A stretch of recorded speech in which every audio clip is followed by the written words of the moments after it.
What's going on, everybody? Welcome back to Renegade Stories. Today we're going to be telling the story of me being able to move out at the age of 19 way back in 2019. So let's jump straight into it. So first off, I wanted to say thank you for those of you who have been supporting this series. I do want to continue all these stories, and we will continue all these stories for you all as we continue through and progress through the YouTube channel's life and things like that, and seeing what the topics of discussion are going to be. But as I started out, it was incredibly difficult. I'm first going to say that on the front end, right? I'm basically going to break down the step-by-step guide of how I was able to move out on my own and be able to care for myself without having to rely and have to pretty much trust anybody with, like, say, their share of the bills or anything like that. No, it's all me at the end of the day, and I worked to get to that point. So let's start with the beginning. The beginning was basically real simple, okay? What tends to happen as we grow older, whether we're 17, 18, 19, 20 years old, as we grow older, we tend to start certain aspects of things, right? We start to backtalk to our parents, and we start to say certain things that, although we may not agree with, but we feel that in that moment, and we feel like we know it all. We feel like we can literally take over the world and do what we have to do so. Guys, I'm going to warn you, not only guys, but also females, I'm going to warn you that's not the case. We need help. We need assistance as we move and shake throughout our journey. So we want to keep our relatives and our family members close as we can, without having them being able to, as an adult, being able to dictate your life choices and your life decisions, because at the end of the day, there's only so much they can control, and obviously you got to make decisions for yourself. And that's the big premise of this conversation, of this story, because if you can understand and respect your elders, especially your elders, your mom, your dad, right, those people who have been caring for you your entire life, and not disrespect them, you'll be fine. Okay, just do what you got to do, right? Many things you may not agree with, right? You may not agree with how they say certain things to you and stuff like that. I understand all that. But at the end of the day, you have to trust somebody to get to the point where you want to be, where you can pretty much not have to trust anybody. You see what I'm saying? That's pretty much the premise of this story. So it started with me having faith and trusting in my mom, my stepdad, and my dad, right? Trusting all three of those people and making sure that we were all on the same page on what I'm going to be doing going forward, in the sense of my life, and in the sense of what I want to do and how I want to live, basically. You know what I mean? So obviously, a lot of people have the situation where their parents told them it's either get out or you're going to be kicked out or whatever, right? That was not the case for me. You know what I mean? At the end of the day, I'm blessed and I'm thankful that I was able to kind of get out on my own terms and do the things that I wanted to do as I worked towards it, as I was getting help, in the sense of, a home for the time being, a temporary home with them, living with them, and just being able to save and accumulate my money. So that was extremely helpful. I'm thankful and I'm blessed for all of the people involved who have been helping me throughout these years, being able to pretty much make it on my own at this point in my life, okay? So the first thing is trust, right? Trust the people that are around you. Trust the people that are taking care of you. You never know what they might be able to bring to the table and help you and further your journey, right? Especially your parents, mainly your parents, I would say, honestly. And pretty much it was real simple, right? I was of the mindset, it got to a point where I got tired of being told what to do. So instead of disrespecting my elders, I said, you know what, let me take my life in a way into my own hands and do the things I want to do to work towards that goal of renting out an apartment or renting out a house or owning a house or any of these other things that I could do, so that I have complete freedom over my life, my time, and everything like that, okay? With my situation, I had the conversation with my mom. I told her what I wanted to do, and she was in full support of it. And I was thankful for that, because you never know what can happen and what can go on in your process of looking for a place, whether it's you're getting involved with roommates or you're getting involved by yourself into working, into seeing, okay, how much money do I need to get this apartment? How much money do I have to make total in each month? It's a lot of complications at first, but once you get that first step, the first step is basically getting the job, right? Getting a job, working and getting your own money and start stockpiling and saving. Now, I'm going to be honest. It may take one job, right? A high-paying job, super high-paying job for you. It may take 2 jobs. It may take 3 jobs. As long as you have income coming in from multiple streams and ports of your environment, of your life, right? You have money coming in at all, like in all places, you'll be fine, right? So in my situation, it was I had one job at first, but then realized I wasn't making enough money to be able to live on my own. It was a job that I would have been able to live with a roommate or a relative or anybody like that in our apartment. But I said I don't want to have to count on people to be able to pay their fair share of rent and stuff like that. And then the arguments on top of that. And pretty much a lot of extra stuff I just wasn't interested in. At the end of the day, it takes that to kind of be out on your own, right?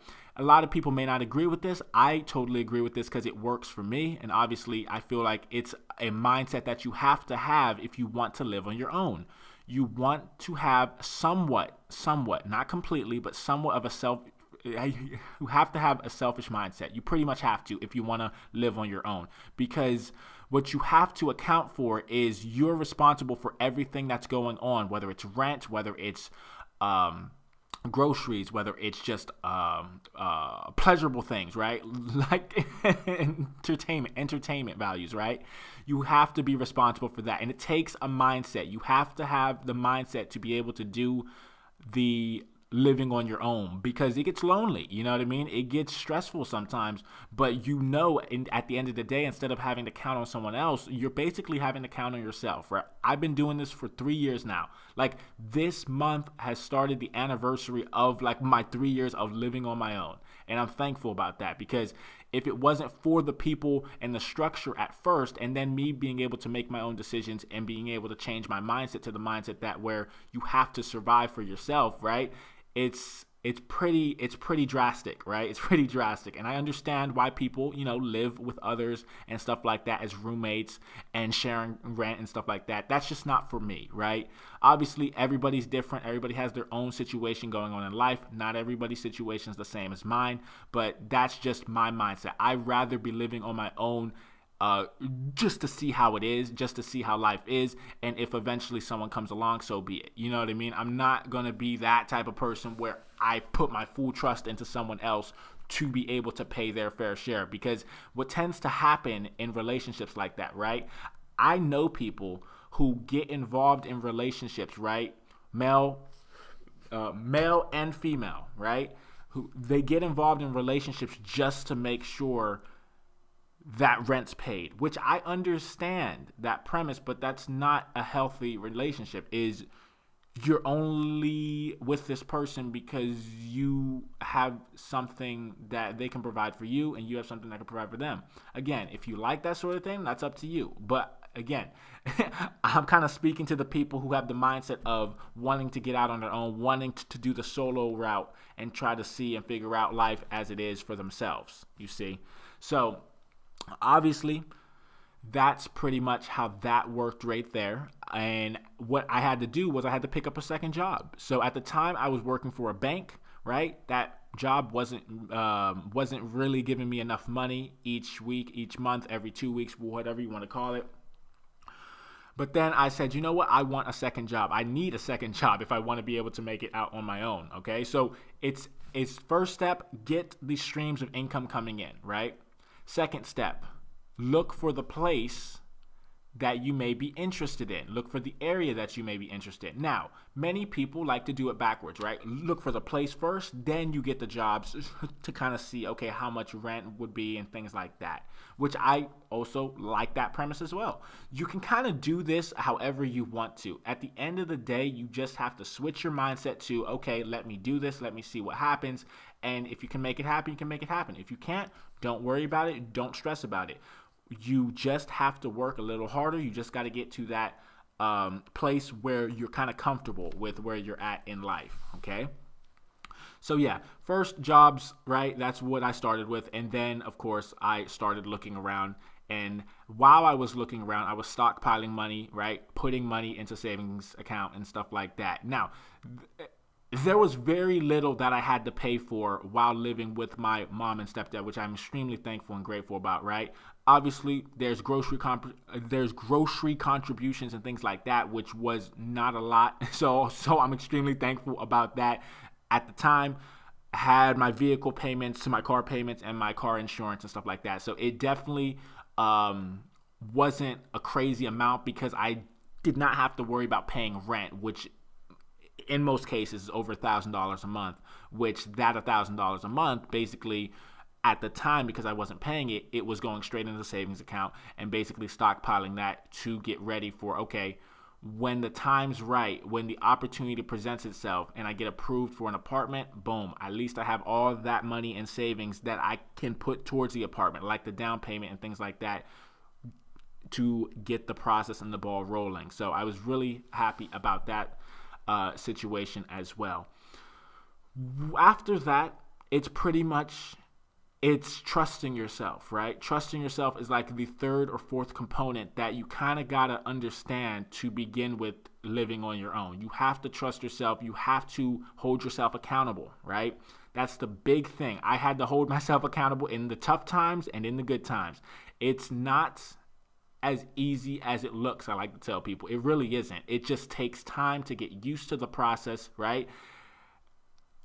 At first, it's kind of like a culture shock, right? It's okay. It's my own apartment. It's my own dishes. It's my own everything, basically. It's all yours, right? And it's one of those situations where when you come home, it's just you. When you leave, it's just you. And that's when a lot of people get caught up in that mindset of loneliness and I want to meet someone, I want to do this, and I want to do that. The thing is, when you're living on your own, there's obviously time for that sort of thing, but you also have to account for what that may cost. You see what I'm saying?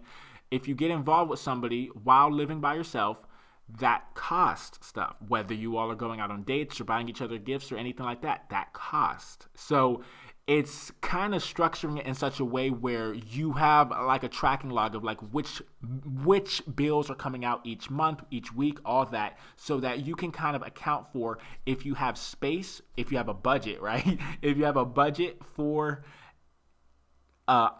whether it's a pet or whether it's another person, another human being, then so be it. Then you do your thing and no one's going to hold that against you. It's just my goal with this conversation, with this story, is to let you all know that you can do it on your own if you put your mind to it. You can do it on your own if you take the correct actions and the correct steps to get to that place in your life where you trust yourself. You know what I mean? You know how it is to live on your own. And then if you want to get involved with someone in the future, at least you know what it was like to live on your own before you got involved with someone. And that's like the big thing I feel like is what your 20s are basically for, right?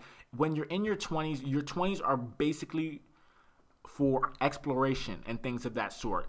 Experiencing things, trying different things, seeing different things, doing all the things possible that you can do to kind of see the world for how it is or what it is, right? And then once you get to your 30s, now obviously at this point in time, that was 3 years ago. I was 19. Now I'm 22, right? But I'm seeing, okay, what my 20s is for. It's for kind of experiencing things and doing things, because usually with a lot of people in their 30s, right, when they're more mature and things of that sort, that's when they get involved with somebody as well as having kids and stuff like that, right? Which I completely understand whether you started early or whether you start in your 30s. It's all up to you. It's all your life choices, your life decisions. You have to hold yourself accountable. You are responsible for those.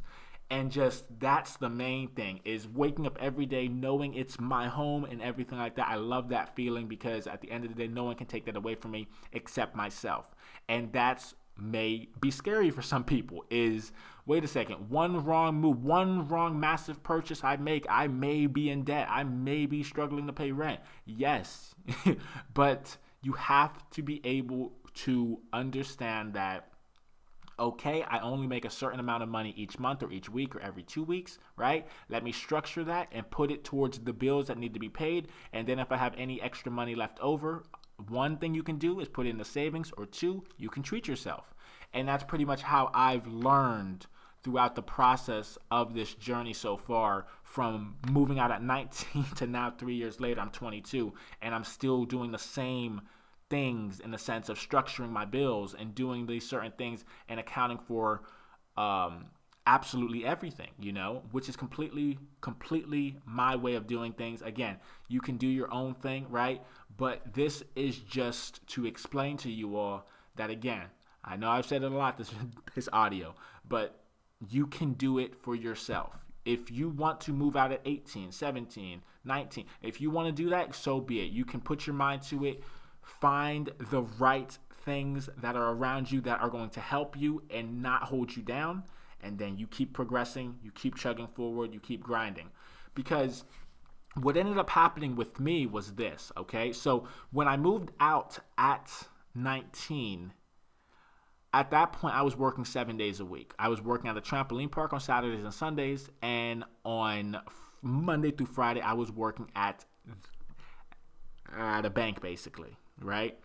And what I've started realizing within this past year, like 2 years had gone by where I was working the 6 to 7 days a week schedule, like 6 to 7 days a week, which doesn't give you a lot of time to kind of experience the things you want to experience outside of the home, or outside of work for that matter, because you're never home, So at first, it's tricky because all your time is invested in work, especially all depending on what type of apartment you get and things of that sort, or how high paying or low paying your jobs are to be able to have that free time, right?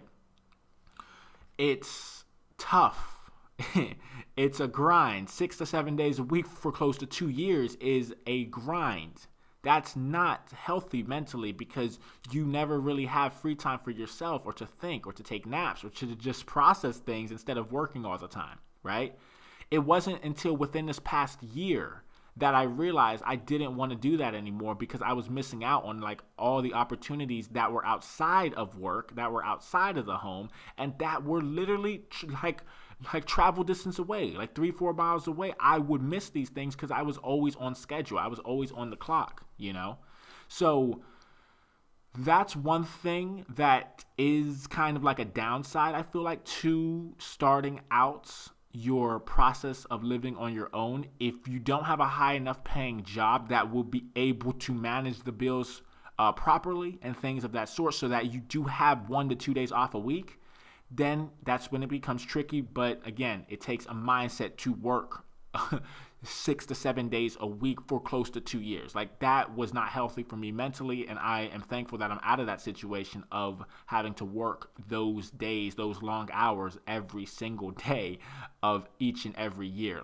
It was not an enjoyable experience, but I just realized that about a year ago when I was 21. So it's an interesting journey that I've been up to thus far. It's again, it's not supposed to be easy, you know what I mean? Because if it was easy, then everybody would be doing it. You know what I mean? Everybody would be moving out on their own if it was that easy. But a lot of people, have things that they have going on in their own lives, and they want to kind of do their own thing. They want to structure their life the way they want to structure it.